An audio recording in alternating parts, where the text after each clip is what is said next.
একঘেয়েমি ঝিঙ্গের সবজি না বানিয়ে একবার এইভাবে বানিয়ে দেখো, সবাই এতটা পছন্দ করবে, এত তৃপ্তি করে ভাত খাবে যে মাঝে মধ্যেই বানাতে ইচ্ছে করবে। হালকা পাতলা একটা রান্না, তবে খেতে হয় দুর্দান্ত। তো প্রথমে রান্নাটা শুরু করার আগে একটা মিক্সি জারে আমি কিছুটা পরিমাণ চিংড়ি মাছ ভালো করে বেটে নিলাম। এবার চিংড়ি মাছের বাটার মধ্যে পেঁয়াজ কুচি, লঙ্কা কুচি, অল্প করে লবণ, হলুদ, লঙ্কা গুঁড়ো, জিরে গুঁড়ো আর আদা রসুন বাটা দিয়ে ভালো করে মেখে নিতে হবে। চিংড়ি মাছ দিয়ে ঝিঙ্গে অনেকবার বানিয়ে খেয়েছো, তবে এইভাবে যদি একবার বানিয়ে খাও বারবার বানাতে ইচ্ছে করবে, এটা এতটাই টেস্টি হয়। তো এখন একটা কড়াইতে সর্ষের তেল গরম করে নিচ্ছি। তেল আমি একবারই নিয়ে নিলাম, এই তেলের মধ্যে রান্নাটা করব। তো তার আগে তেল ভালো মতো গরম করে একটু আগে যে চিংড়ি মাছটা রেডি করে রেখেছিলাম সেটা কিন্তু অল্প অল্প করে বড়ার আকারে দিয়ে দিতে হবে। বড়াগুলো নিজেদের পছন্দ মতো ছোট বা বড় রাখতে পারো। আমি এখানে খুব বেশি বড় বা খুব বেশি ছোটও রাখি, একদম মিডিয়াম রেখেছি, তাহলে খাবার সময় সবাই দু একটা করে খেতে পারবে। তো এরপর কিন্তু চিংড়ি মাছের বড়াগুলোকে ভালো করে ভেজে নিতে হবে, ভাজা হয়ে গেলে তুলে রাখতে হবে।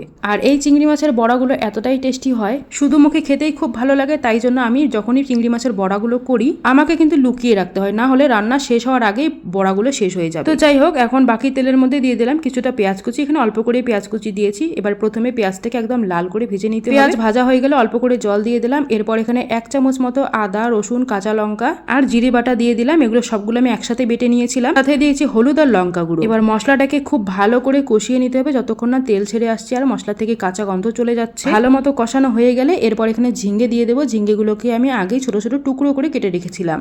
আমি কিন্তু ঝিঙ্গেগুলোকে একটু গোল গোল করে আর ছোট ছোট করে কেটে নিয়েছি, এরকম করে কাটলেই কিন্তু ভালো লাগবে। তো ঝিঙ্গেগুলো দেওয়ার পর মশলার সঙ্গে খুব ভালো করে মিশিয়ে নিতে হবে। এরপর ঢাকনা বন্ধ করে 2-3 মিনিট মতো রেখে দেবো। আর ঝিঙ্গে থেকে কিন্তু অনেকটা পরিমাণ জল বের হবে। আর এই পুরো রান্নাটা কিন্তু গ্যাসের আঁচটাকে বাড়িয়ে দিয়েই করতে হবে। দেখো 3 মিনিট পর ঢাকনাটা খুলেছি আর কতটা পরিমাণ জল বেরিয়েছে ঝিঙ্গে থেকে।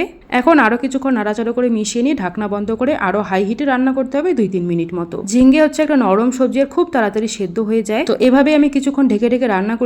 দেখতেই পাচ্ছ ঝিঙ্গে থেকে কতটা পরিমাণ জল বেরিয়েছে। এভাবেই কিন্তু এরকম করে সবজিটাকে ভালো করে কষিয়ে নিতে হবে যতক্ষণ না জলটা একটু কমে আসছে। এখানে আমি প্রায় 5 মিনিট ধরে কষানোর পরে এইরকম অবস্থায় এসেছে। এখনো কিন্তু জলটা পুরোপুরি শুকিয়ে যায়নি, তবে সবজিটা কিন্তু খুব ভালো মতো করে কষানো হয়ে গেছে। আর কিন্তু কষাবো না, এখন আমি এখানে পরিমাণ মতো ঝোলের জন্য জল দিয়ে দেবো। আমি এখানে ঝোলটা একটু পাতলা করব, সেই জন্য 2 কাপ মতো জল দিয়ে দিলাম। জলটুকু দিয়ে ভালো করে মিশিয়ে নিয়ে একটু ফুটতে দেবো। ফুটতে শুরু করলে চিংড়ি মাছের বড়াগুলো এখানে দিয়ে দিতে হবে। সাথে কিন্তু আমি আবার 2টো চেরা কাঁচা লঙ্কা দিয়ে দিয়েছি, তাহলে ফ্লেভারটা খুব ভালো আসবে। আর ঝালটা কিন্তু তোমরা তোমাদের নিজেদের পছন্দ মতো দিয়ে দেবে। আর হ্যাঁ, একটা কথা তো বলতেই ভুলে গেছি, ঝিঙ্গেগুলো দেওয়ার পর আমি কিন্তু স্বাদ মতো লবণ দিয়েছিলাম। এটা কিন্তু একদম স্কিপ হয়ে গেছে, আমি বলতেই ভুলে গেছি যে সবজির মধ্যে লবণটাও দিতে হবে। তো যাই হোক, এটা কিন্তু সবাই জানে যে সবজির মধ্যে লবণ দিতে হবে, তো আমি তাও বলে দিলাম, না হলে কমেন্টে আবার অনেকেই অনেক কিছু বলবে। তো যাই হোক, চিংড়ি মাছের বড়াগুলো দেওয়ার পর খুব ভালো করে আমি ফুটিয়ে নিয়েছিলাম। আর পছন্দ মতো ঝোল রেখে আমি কিন্তু সবজিটাকে নামিয়ে নিয়েছি। আর এই তরকারিটা রান্না করার সময় আমার ঘরটা শুধু গন্ধে মোমো করছে। তো যাই হোক, কেমন লাগলো তোমাদেরকে রেসিপিটা অবশ্যই কমেন্টে জানিয়ে দিও। ভালো লাগলে লাইক, কমেন্ট, শেয়ার করে দিও। আমার ফেসবুক পেজটিকে ফলো করে দিও। ইউটিউব থেকে দেখলে চ্যানেলটিকে সাবস্ক্রাইব করে দিও।